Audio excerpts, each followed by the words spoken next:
ये पितामह क्या कर रहे हैं? हमारे सैन्य बल का क्रूरता से अंत कर रहे हैं। अर्जुन, तुम्हें पितामह को रोकना होगा, क्योंकि हम सभी में केवल और केवल तुम ही इसमें सक्षम हो।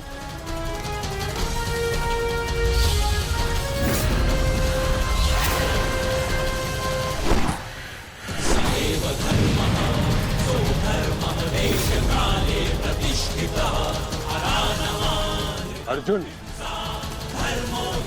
युद्ध करो अथवा समर्पण।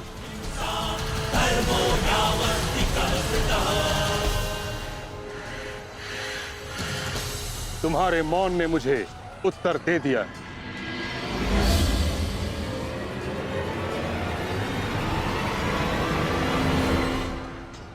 और तुम द्वंद्व करना चाहते हो भी या नहीं?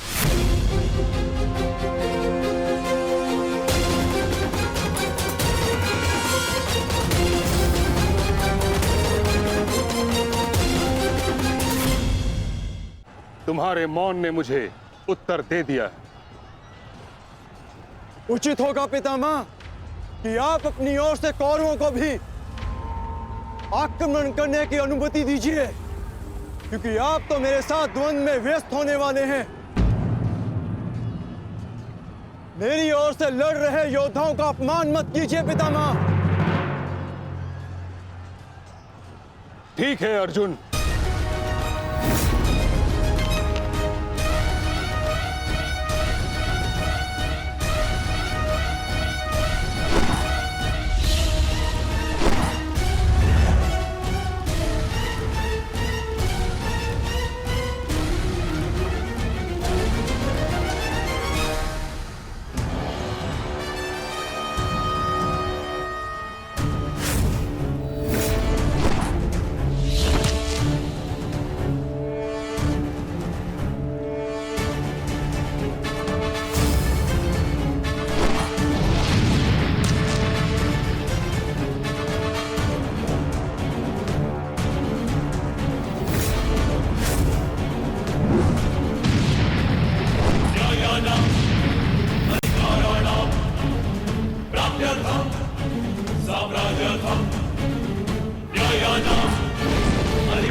युद्ध का 9वां दिन।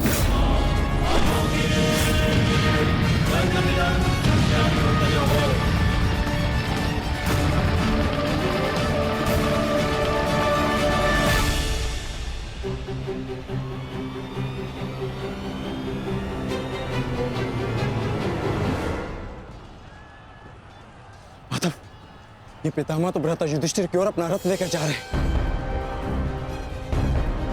भ्राता युधिष्ठिर संकट में है माधव, हमें शीघ्र कुछ करना होगा।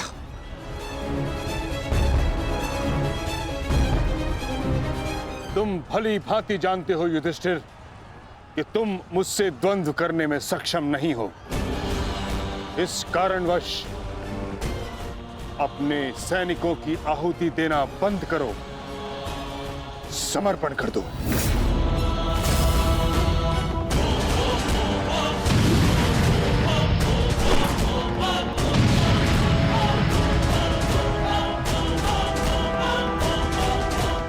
अद्भुत पितामह, अद्भुत। गंगा पुत्र, अच्छा है, अच्छा है।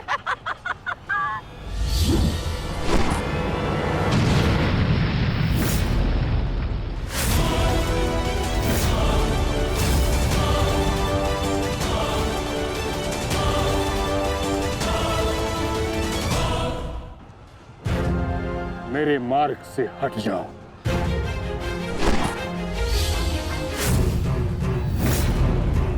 यह मेरी अंतिम चेतावनी है पुत्र, मेरे मार्ग से हट जाओ।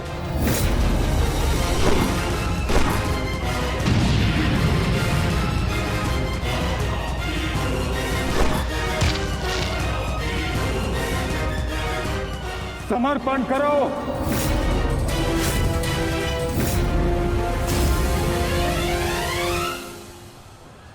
हम कौरवों के समक्ष समर्पण नहीं करेंगे पितामह, चाहे इसके लिए हम सबको अपने प्राण क्यों ना खोने पड़े।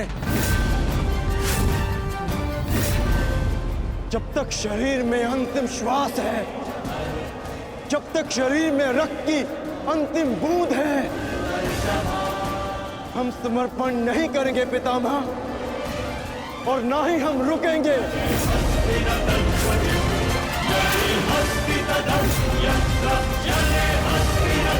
ठीक है अर्जुन, यदि तुम्हारा निर्णय यही है तो मेरा उत्तर भी जान लो।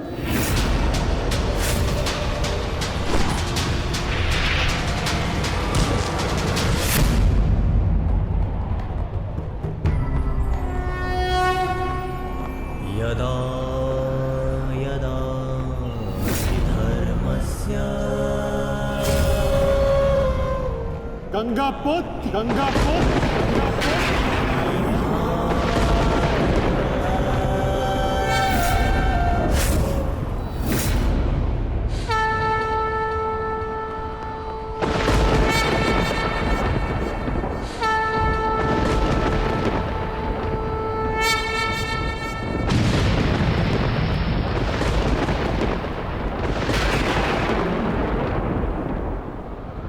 मेरे शस्त्र ना उठाने के दिए गए वचन को मेरी दुर्बलता मत समझना। स्मरण रखिए कि समय के साथ वचन के अर्थ का उत्थान ना होना धर्म नहीं, अधर्म होता है।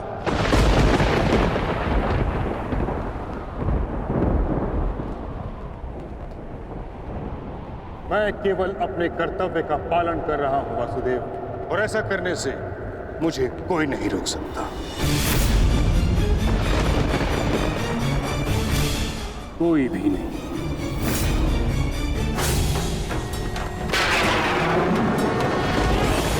शांति का मैत्री का प्रयास भी विकास ना समझ सके पाए नाश ही।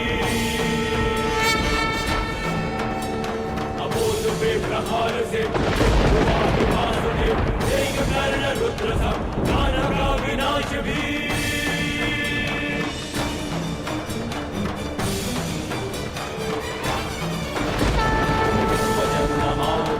युद्ध भाषा उसे मिलेगा युद्ध भी, दंड भी, प्रहार भी।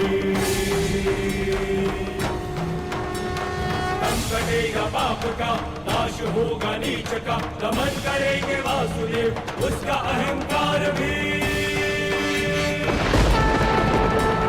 चक्र के प्रहार से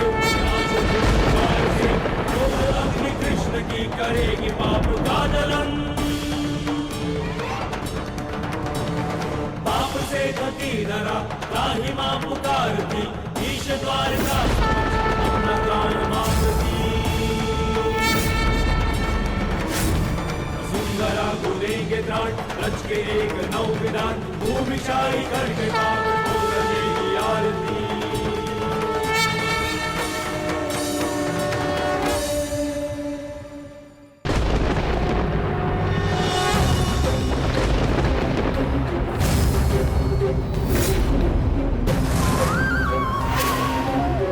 मुझे ऐसा करने पर विवश मत कीजिए गंगा पुत्र।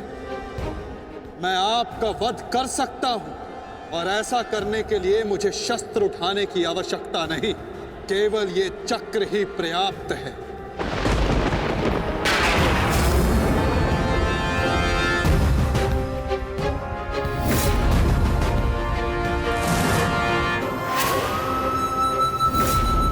गंगा पुत्र देवव्रत, मैं इस समय ना मनुष्य वासुदेव हूं, ना ही मैं यदुवंशी कृष्ण हूं। मैं इस समय केवल गुरु श्रेष्ठ हूं। मैं ही सत्य हूं, मैं ही ज्ञान और मैं ही न्याय हूं गंगा पुत्र। इस महायुद्ध का आवाहन और इस युद्ध में आपकी उपस्थिति मेरे निर्णय से है गंगा पुत्र। आपका जीवन मेरे निर्णय, मेरी इच्छा से था, और आपकी मृत्यु मेरे अधीन है।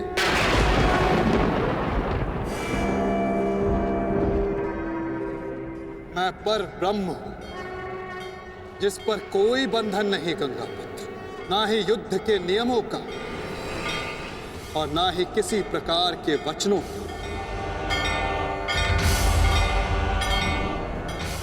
आपके अंत के लिए शस्त्र ना उठाने की प्रतिज्ञा को तोड़कर मैं आपका वध करूंगा गंगा पुत्र।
धर्म स्थापना के मार्ग पर आगे बढ़िए वासुदेव।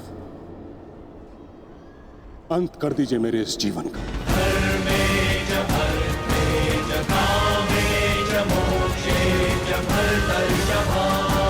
मैं स्वयं को आपको समर्पित करता हूं।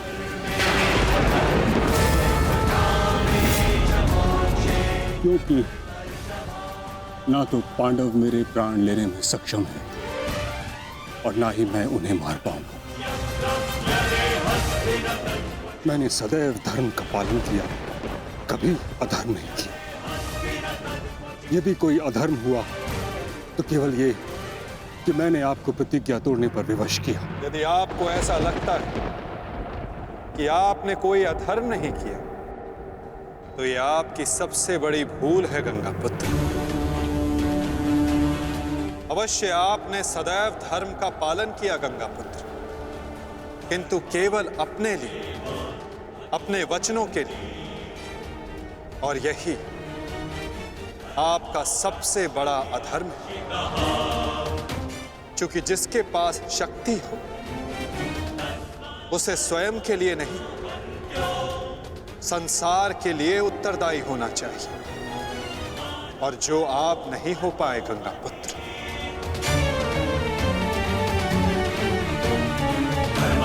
और आपका तथाकथित धर्म ही आपका अज्ञान, आपका सबसे बड़ा शत्रु और अधर्म बन गया।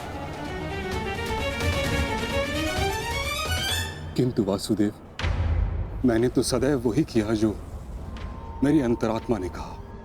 तो क्या इस धर्म युद्ध में अधर्म के पक्ष से लड़ने की अनुमति भी आपको आपकी अंतरात्मा ने दी गंगा पुत्र? भरी सभा में द्यूत में होते छल को देख मौन रहने की अनुमति क्या आपको आपकी अंतरात्मा ने दी थी गंगा पुत्र? कुल वधू का वस्त्र हरण होते समय शस्त्र उठाने के लिए क्या आपको आपकी अंतरात्मा ने रोका था गंगा पुत्र? हस्तिनापुर की सुरक्षा के लिए आपने इतिहास की सबसे भीषण प्रतिज्ञा ली गंगा पुत्र, परंतु आप हस्तिनापुर का अर्थ ही अनुचित समझ बैठे। आपने सिंहासन को हस्तिनापुर समझ लिया। और देखिए, उसी भूल का, उसी अधर्म का परिणाम है ये महाविनाश गंगा पुत्र। आपने हस्तिनापुर के सिंहासन का त्याग नहीं, आपने संसार के प्रति अपने कर्तव्यों का त्याग किया था गंगा पुत्र, और यही आपका सबसे बड़ा अधर्म था।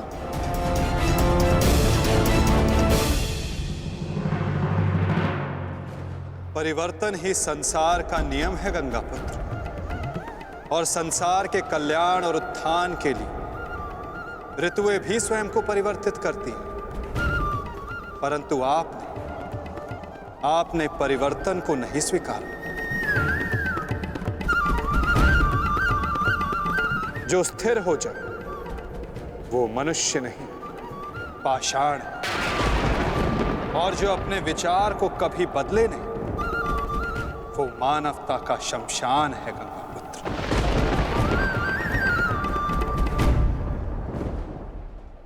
अपने कर्म के प्रति सजग ना रहना सबसे बड़ा अधर्म होता है, जो आपने किया गंगापुत्र।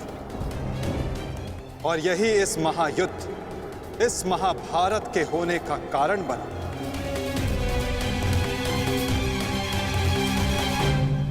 प्रभु, मेरा मार्ग दर्शन कीजिए। आपका कर्तव्य यह है गंगापुत्र कि आप अपने शस्त्र को त्याग कर अपने जीवन का बलिदान देकर इस अधर्म को रोकें।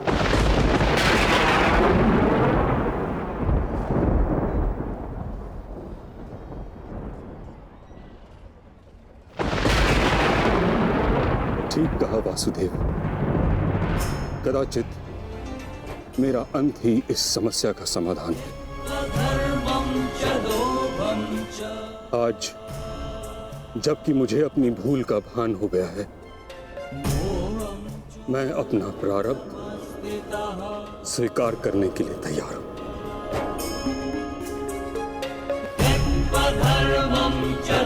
चक्र का संधान कीजिए वासुदेव, और मुझे मृत्यु का सौभाग्य देने की कृपा कीजिए।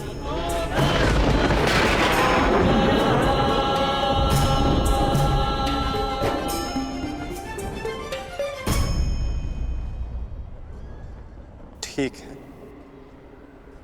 यदि आपकी इच्छा ये मृत्यु पाने की है, तो मैं अपनी प्रतिज्ञा को तोड़कर तुम्हें मुक्त करता हूं गंगापुत्र।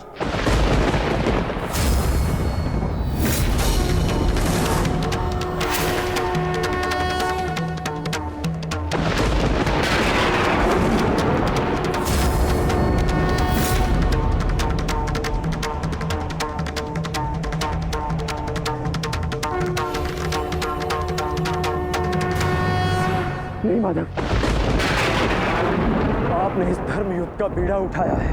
वचन तोड़कर उसे कलंकित मत कीजिए। मैं नहीं चाहता कि आप पर कोई उंगली उठे। नहीं पार्थ, मेरी प्रतिज्ञा टूटने की अपेक्षा से अधिक महत्वपूर्ण धर्म की स्थापना है।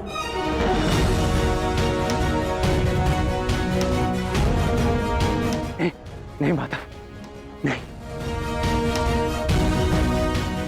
आपने ही भारभृग को वीर गति दी है माधव, ताकि इस युद्ध से जुड़ी प्रतिज्ञाएं, वचन और प्रारब्ध भंग ना हो सके।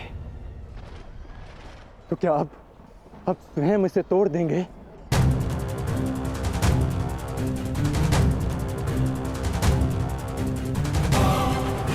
आप मुझे एक अवसर और दीजिए माधव। मैं अपने संपूर्ण मनोबल और कौशल से यह युद्ध करूंगा। जब तक मेरे शरीर में रक्त की एक बूंद भी बहेगी, मैं अपने मन में भावनाओं को नहीं बहने दूंगा माधव।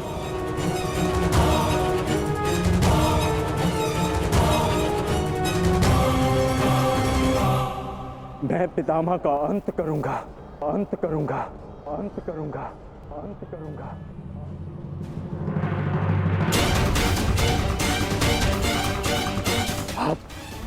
आप ये चक्र छोड़ दीजिए माधव। आप ये चक्र छोड़ दीजिए।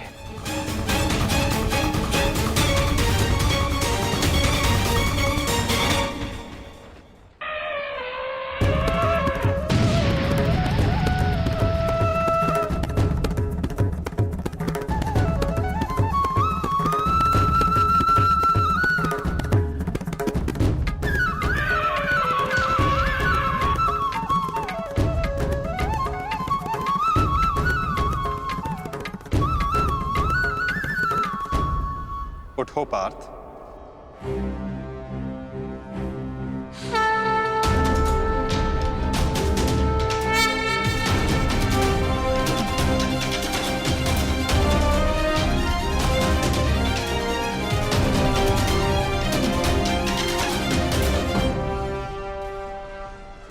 आपके हाथों मोक्ष पाना कदाचित मेरे भाग्य में नहीं वासुदेव।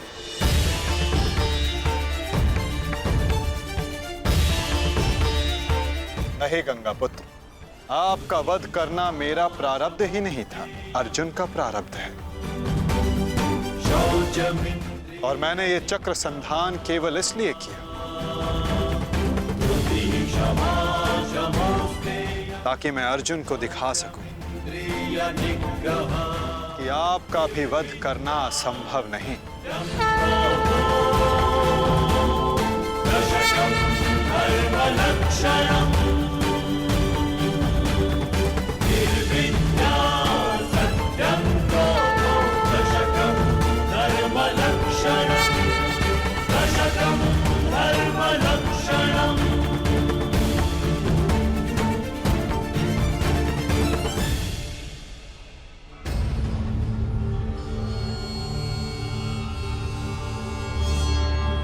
आओ पार्थ।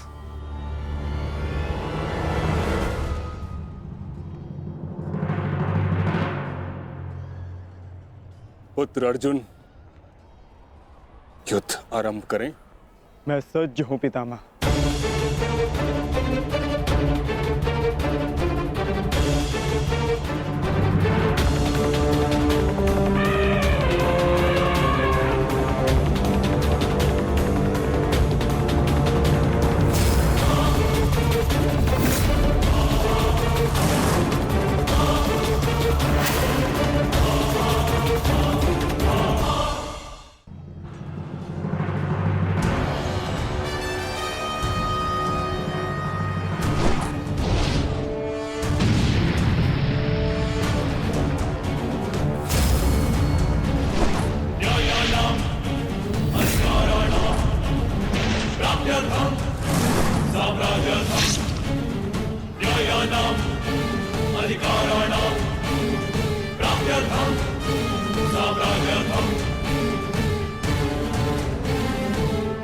अद्भुत पुत्र अर्जुन, कर्म पथ पर तुम्हें भावनाओं से ऊपर उठते हुए देख प्रसन्नता हुई।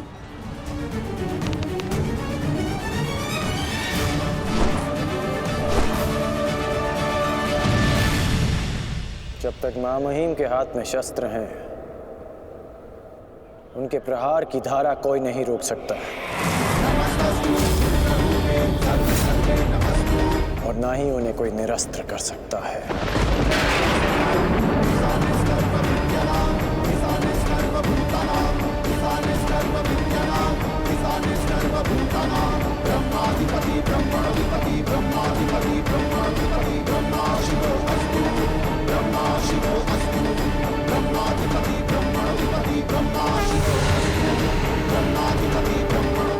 तुम्हारी तपस्या सफल हो गई बालिका।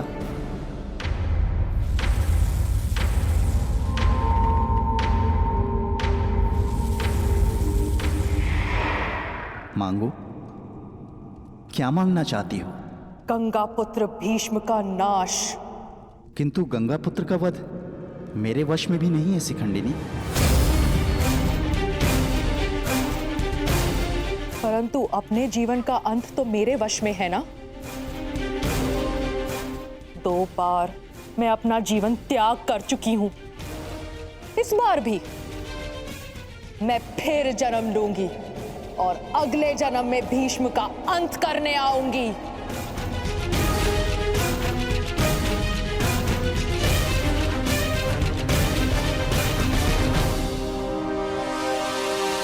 रुको बालिका, तुमने इतनी कठोर तपस्या की है, हमें बताओ तुम्हारी समस्या क्या है? समस्या ये है यक्षराज कि मैं भीष्म का वध अपने हाथों से करना चाहती हूँ, किंतु मैं स्त्री हूं, इसलिए उस पाखंडी ने मुझे युद्ध में सम्मिलित होने से रोक दिया। मैं तुम्हें भीष्म की मृत्यु का वरदान तो नहीं दे सकता, किंतु कुछ ऐसा अवश्य कर सकता हूं जिससे तुम अपना लक्ष्य पा सको। किंतु एक बंधन रहेगा। मेरे लिए केवल भीष्म की मृत्यु महत्व रखती है और कुछ नहीं। हाँ कहने से पूर्व मेरी पूरी बात सुनो बालिका, उसके पश्चात निर्णय लेना।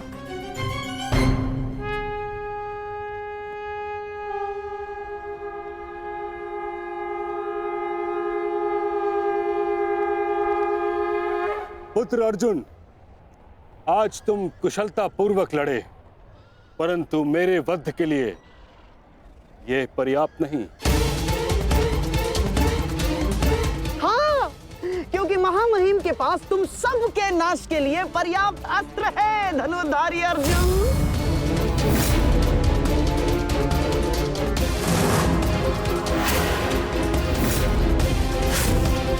शीघ्र तुम सब इस संसार का त्याग करोगे और आप वासुदेव, आप तो इन सब के मार्गदर्शक है ना, तो बताइए आपके पास महामहिम के कौशल का कोई तोड़ है?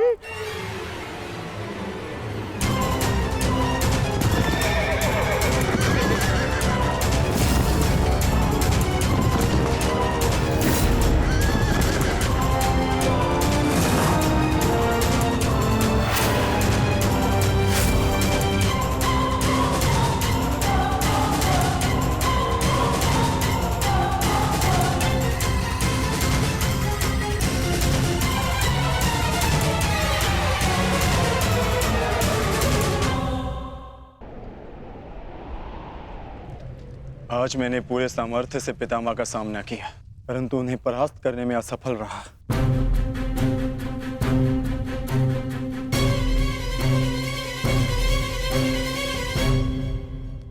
हर योद्धा के उत्तर के लिए कोई ना कोई और योद्धा होता है।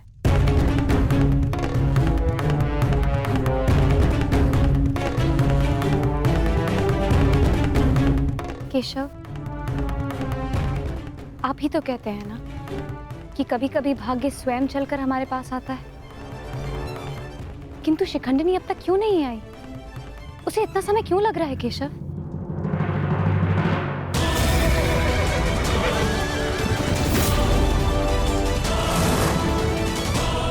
हम उन्हीं की प्रतीक्षा कर रहे हैं पांचाली। कि शिखंडिनी अपनी तपस्या में असफल हुई तो पितामह हमारी सेना का अंत कर देंगे। और हमारे पास केवल और केवल 2 अक्षणीय सेना शेष है। अरे तो क्या करें? कुछ तो करना ही होगा, अन्यथा हम इस युद्ध में पराजित हो जाएंगे।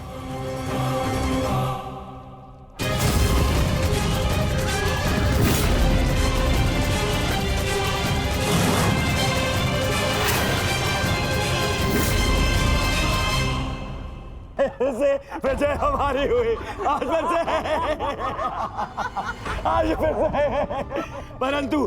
परंतु सबसे अधिक प्रसन्नता मुझे तब होती है जब वो धनुर्धारी अर्जुन के मुख पर मैं भय देखता हूँ। केवल 2 अक्षुणी सेना शेष बची है उन पांडवों के पास, और शीघ्र ही वो 2 अक्षुणी सेना भी समाप्त हो जाएगी। अंत हो जाएगा उनकी सेना का और उन पांडवों का। अवश्य अंत होगा, नाश होगा, क्यों नहीं होगा?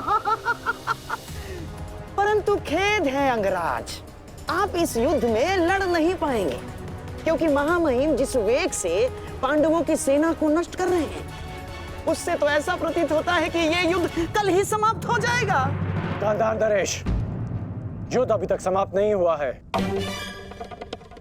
मैंने आप सबसे पहले भी कहा था कि विजय से पूर्व उत्सव मनाना उचित नहीं है।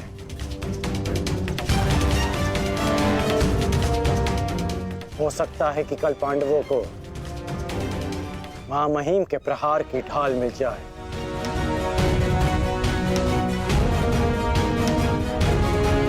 इस युद्ध में कुछ भी संभव है।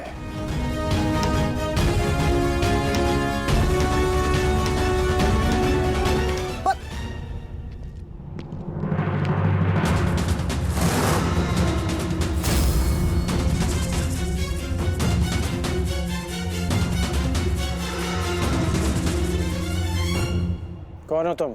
मैं इस युद्ध का अंत हूं। मैं भीष्म की मृत्यु हूं। देवी शिखंडिनी,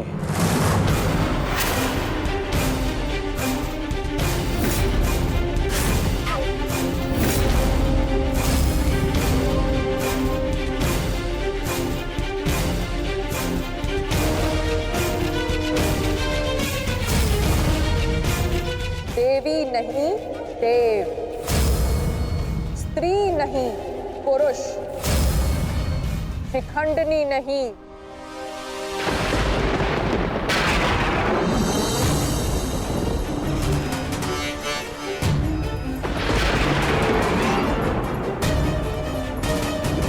शिखंडी।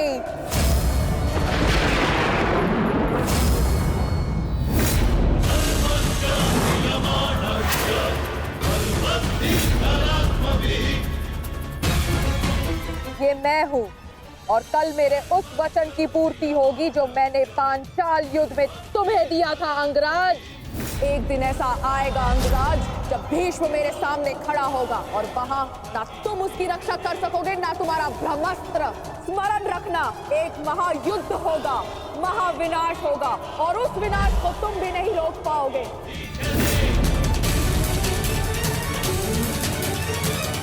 बधाई हो, कल से तुम इस युद्ध में प्रवेश करोगे। कल कुरुक्षेत्र एक योद्धा को विदा करेगा और दूसरे योद्धा का स्वागत।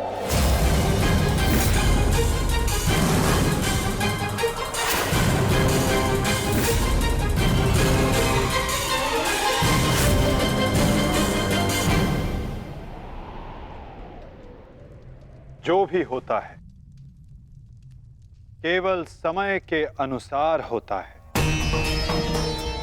और उचित समय आने को है। हमें केवल धैर्य रखना है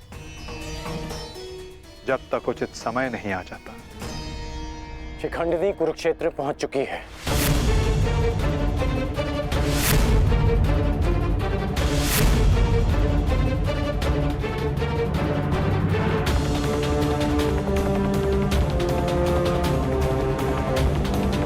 शिखंडिनी के आगमन में आपकी संभावित मृत्यु छिपी है, फिर भी आप मुस्कुरा रहे हैं।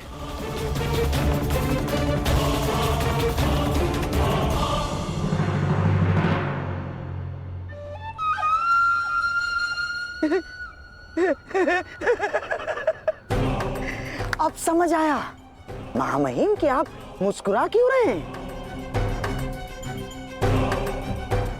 युद्ध के नियमानुसार शिखंडिनी युद्ध में भाग ले ही नहीं सकती क्योंकि वो एक स्त्री है। नहीं, वो स्त्री नहीं पुरुष है। शिखंडिनी नहीं शिखंडी है। वो स्त्री से पुरुष में परिवर्तित हो चुकी है और कल वो युद्ध में प्रस्तुत होगा और उसका एक ही उद्देश्य है, मां महिम का वध।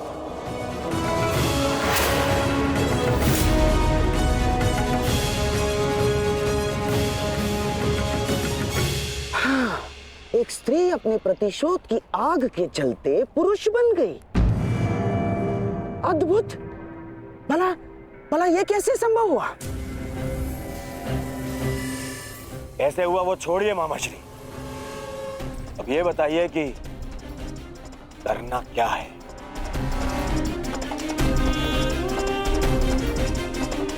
चिंता ना करो मेरे होने वाले सम्राट। तुम्हारा ये मामा इसका भी कोई ना कोई उपाय अवश्य ढूंढ लेगा।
नहीं पांचाली, समय बदल गया है। तुम्हारे समक्ष शिखंडनी नहीं, शिखंडी है। एक पुरुष, एक पुरुष, एक पुरुष।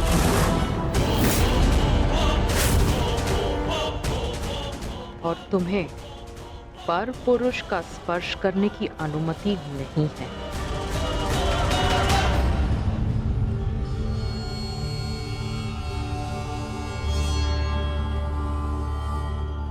जब हमें सबसे अधिक आपकी आवश्यकता है, आप हमारे समक्ष प्रस्तुत हैं।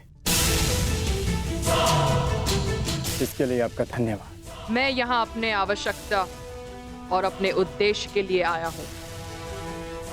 आवश्यकता मुझे आप सबकी पड़ेगी, क्योंकि भीष्म का अंत निश्चित है।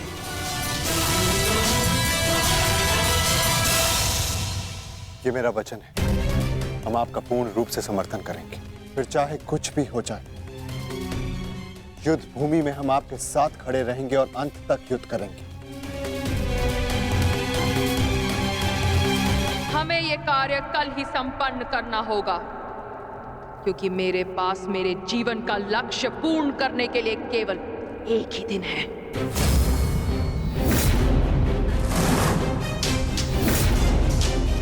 केवल एक दिन? परंतु क्यों? तुम्हारी समस्या ये है कि तुम एक स्त्री हो, जिस कारण तुम भीष्म से द्वंद्व नहीं कर सकती। मैं तुम्हें पुरुष बनने का वरदान देता हूं, ताकि तुम भीष्म को परास्त कर सको। किंतु स्मरण रहे कि ये वरदान केवल 8 प्रहर अर्थात एक दिन के लिए रहेगा। हमारे शत्रुओं को इसका भान नहीं होना चाहिए कि शिखंडिनी केवल एक दिन के लिए पुरुष है।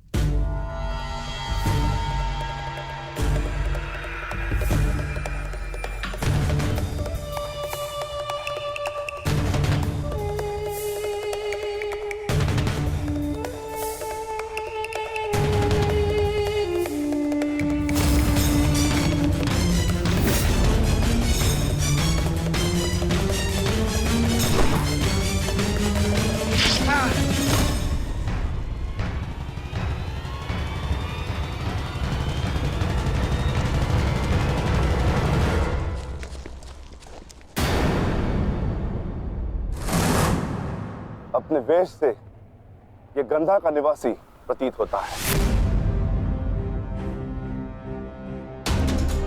अर्थात ये मामा शकुनी का गुप्तचर था। सौभाग्य ये कि यहां से जीवित नहीं जा सका।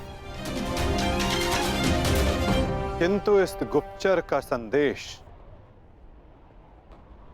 शत्रु तक पहुंच चुका है पार्थ।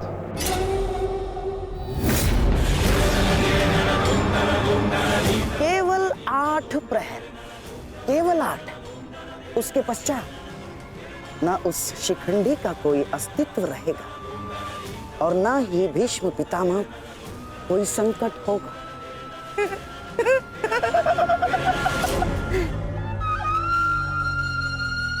क्या होगा यदि तुम्हारे पितामह कल युद्ध भूमि में प्रस्तुत ही ना हो तो?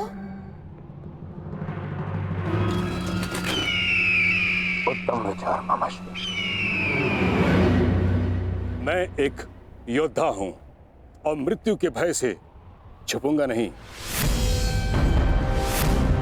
या तो वीर गति को प्राप्त हो जाऊंगा या फिर विजय प्राप्त करूंगा। 8 प्रहर तो क्या, 8 क्षण के लिए भी मैं युद्ध से विमुख नहीं रहूंगा। क्षमा कीजिएगा मामही, परंतु वीर होने में और मूर्ख होने में अंतर होता है। जानबूझकर मृत्यु के मुख में जाना क्या उचित है? एक महान योद्धा की भांति आप गौरव और सम्मान की मृत्यु चाहते हैं, परंतु अपनी सेना के प्रति आपके उत्तरदायित्व का क्या? आप भली भांति जानते हैं कि सेना आप पर पूरी तरह निर्भर है। फिर भी मामही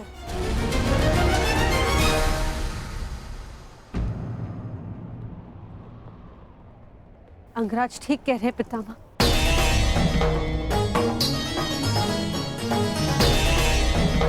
आपके और हस्तिनापुर के हित में यही श्रेष्ठ होगा। भला आप युद्ध में सम्मिलित ना हो। कुंती, पुत्री, ये जानते हुए भी कि तुम हस्तिनापुर में अपने शत्रुओं से घिरी हुई हो, तुमने यहां रहने का निर्णय क्यों लिया?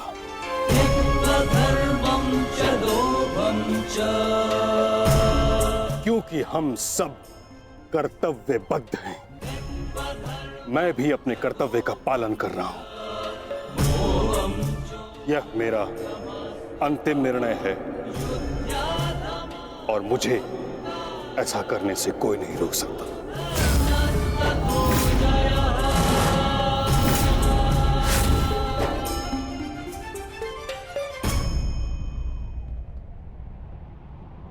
मित्र, चाहे कुछ भी हो जाए, कल तुम्हें पितामह की रक्षा करनी होगी। हम अवश्य पितामह की रक्षा करेंगे, किंतु इससे पूर्व ये अधिक महत्वपूर्ण है अंगराज, हमारी समस्या का अंत होना।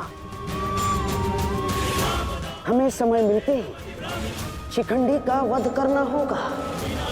उसके पश्चात हमें इस युद्ध में विजय पाने से कोई नहीं रोक सकता।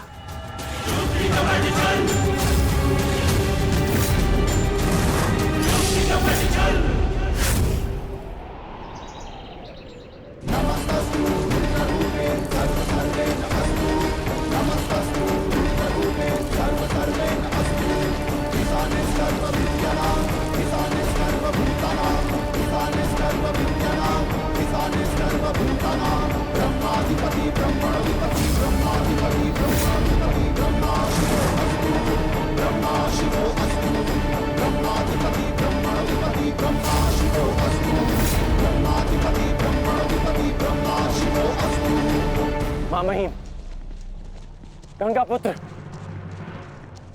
आप ऐसा क्यों कर रहे हैं? मैं केवल अपने धर्म का पालन कर रहा हूं। मैंने सदैव यही किया है।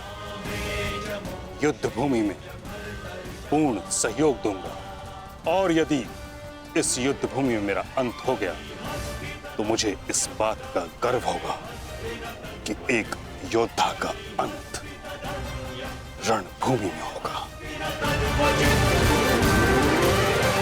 मैं आपसे विनती करता हूं, रुक जाइए। ऐसा मत कीजिए मामहीम, आप इसका परिणाम जानते हैं।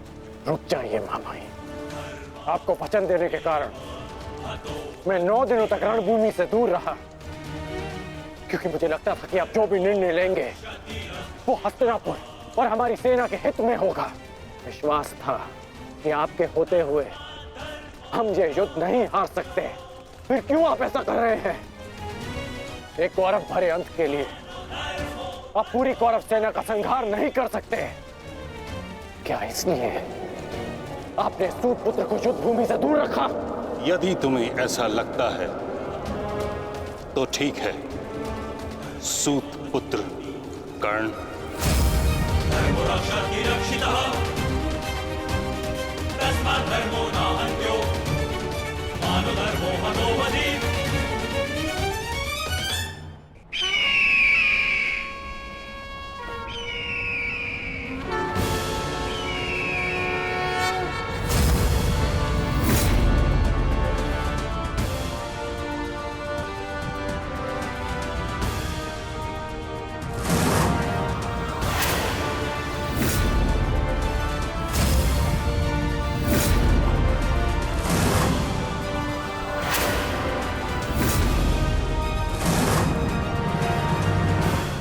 दुर्योधन, स्मरण रहे, आज हमारा केवल एक ही उद्देश्य है, महामहिम की रक्षा, और उसके लिए आवश्यक है शिखंडी का अंत।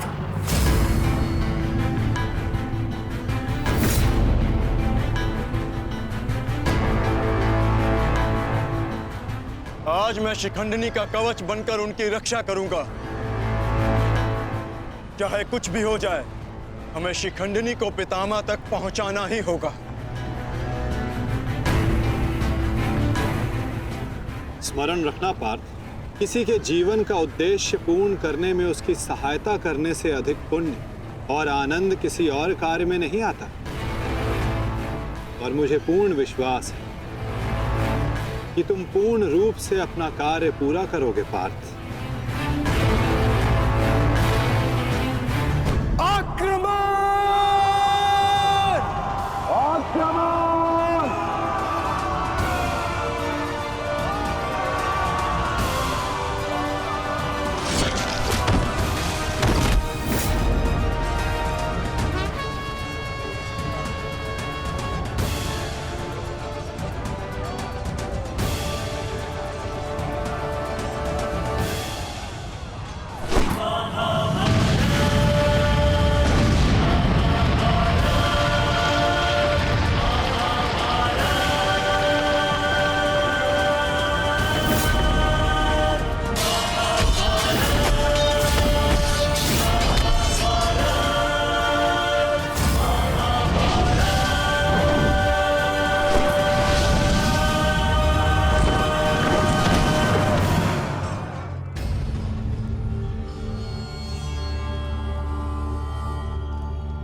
एक सूत पुत्र मेरी ओर से युद्ध में भाग नहीं लेगा।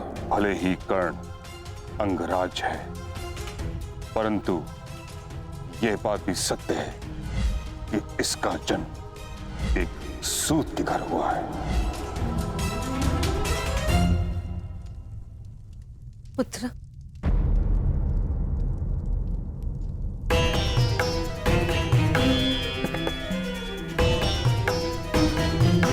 तुम यहाँ अंदर क्यों बैठे हो? क्योंकि अभी भी मैं महामहिम के आदेश का पालन कर रहा हूं। एक सूत पुत्र होने का मूल्य चुका रहा हूं।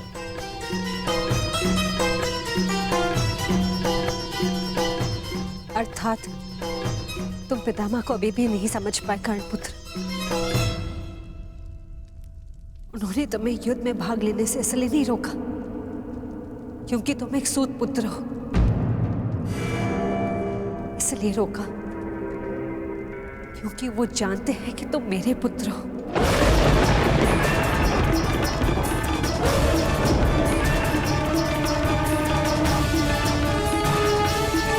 एक भाई एक दूसरे से द्वंद्व ना करे, एक दूसरे का रक्त ना बहे, इसलिए उन्होंने तुम्हें यही रहने का आदेश दिया।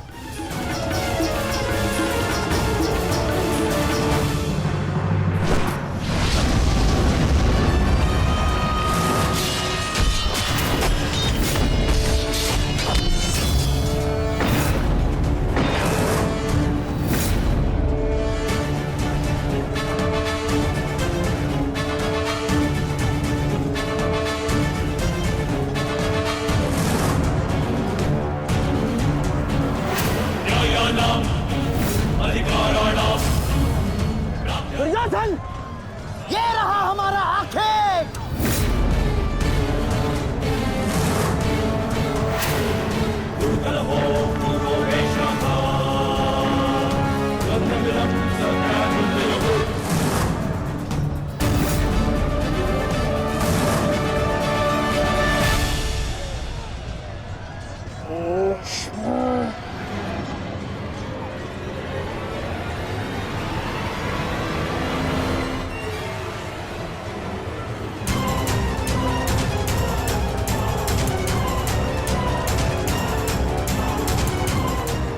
शिखंडी,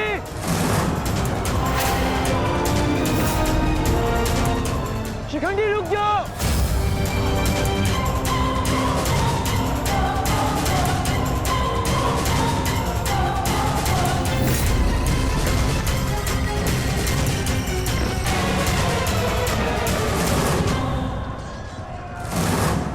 भीष्म, तुम्हारा समय पूर्ण हुआ।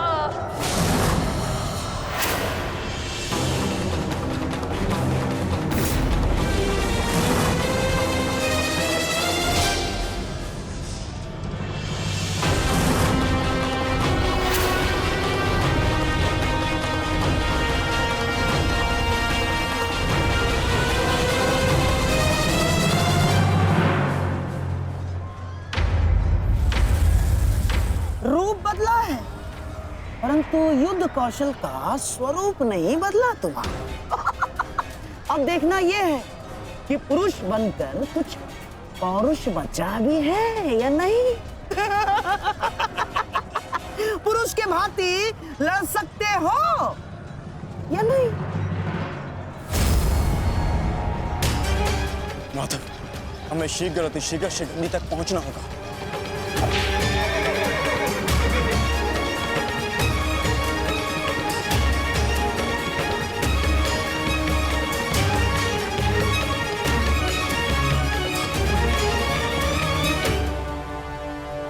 इस समय युद्ध भूमि में क्या हो रहा है संजय? क्या शिखंडी ताक्षरी तक पहुंच गया है? नहीं महाराज, वो अभी तक कौरव महारथियों के मध्य में फंसा हुआ है।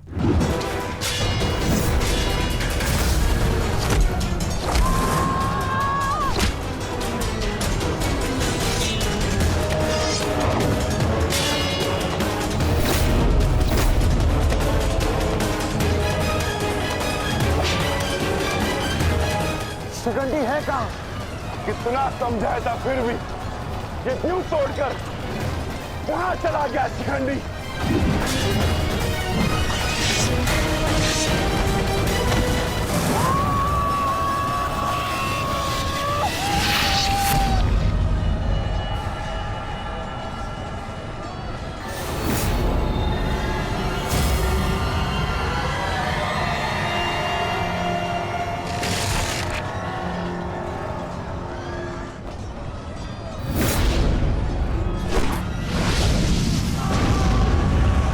हमें शीघ्र शीघ्र पितामह तक पहुंचना होगा।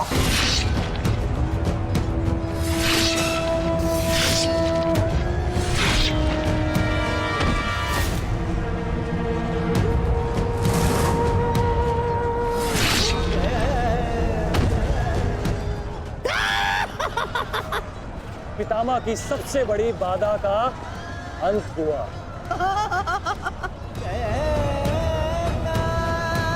शिखंडी, अब तुम अपना उद्देश्य अगले जन्म में पूर्ण करना।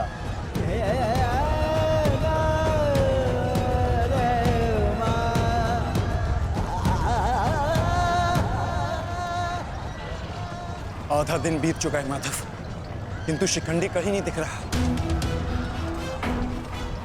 हम कौरवों के मध्य में खड़े हैं माधव, अब हम क्या करें?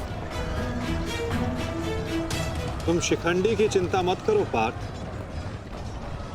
शिखंडी केवल पितामह को शस्त्र त्यागने पर विवश करेंगे। वास्तविक कार्य तो तुम पांचों भाइयों का है पार्थ। तुम में से केवल एक का प्रहार गंगा पुत्र को पराजित करने के लिए पर्याप्त नहीं है पार्थ। केवल तुम पांचों के सम्मिलित प्रहार से गंगा पुत्र को पराजित किया जा सकता है।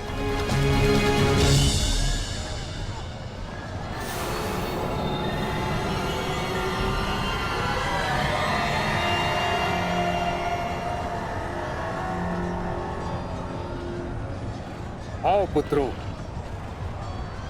मैं तुम्हारी ही प्रतीक्षा कर रहा था।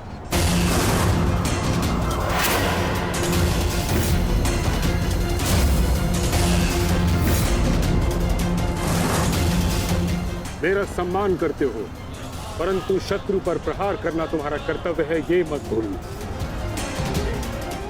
मैं तुम सबको द्वंद्व की चुनौती देता हूं।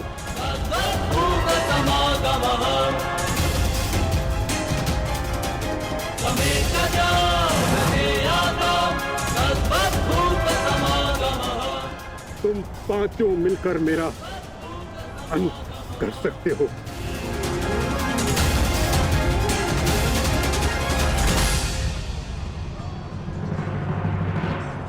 उठाओ अपने शस्त्र पुत्रों और प्रहार करो।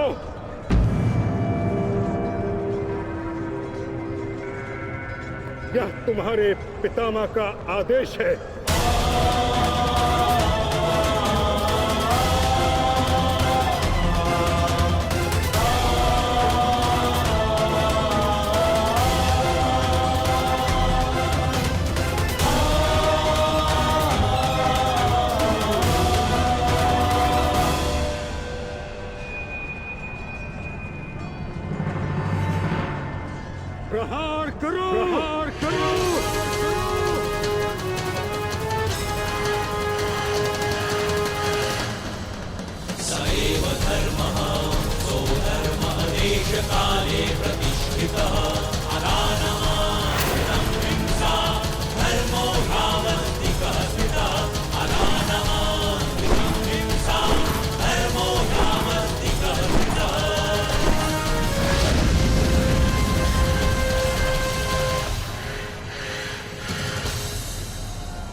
धर्म तुमसे प्रतिशोध पूर्ण करने।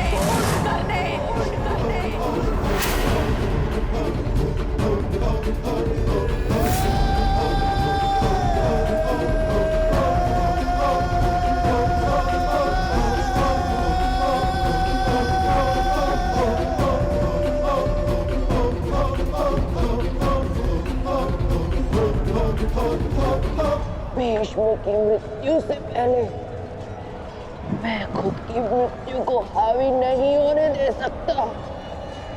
अपने जीवन का उद्देश्य पूर्ण करे बिना मैं इस दुनिया से नहीं जा सकता।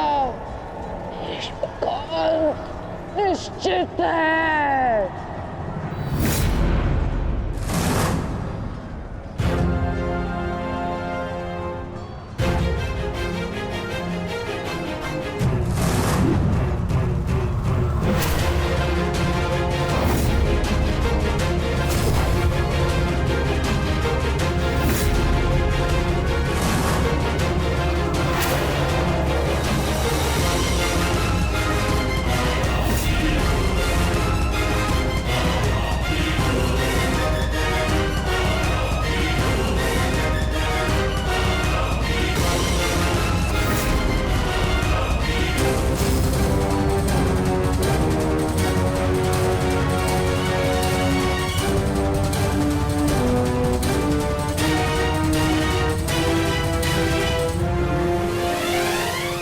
करो पुत्रों।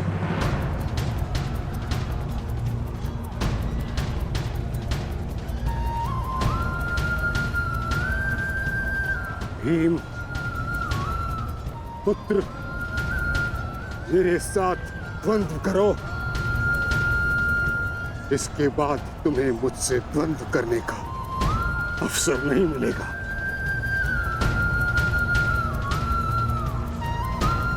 स्वयं को महायोद्धा सिद्ध करो। मैं उन पे प्रहार कैसे कर सकता हूं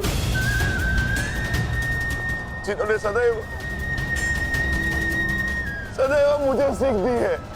नहीं पितामह, ऐसा कदापि नहीं कर सकता। आज मैं ही तुम्हें धर्म के लिए मुझ पर प्रहार करने की अनुमति देता हूं।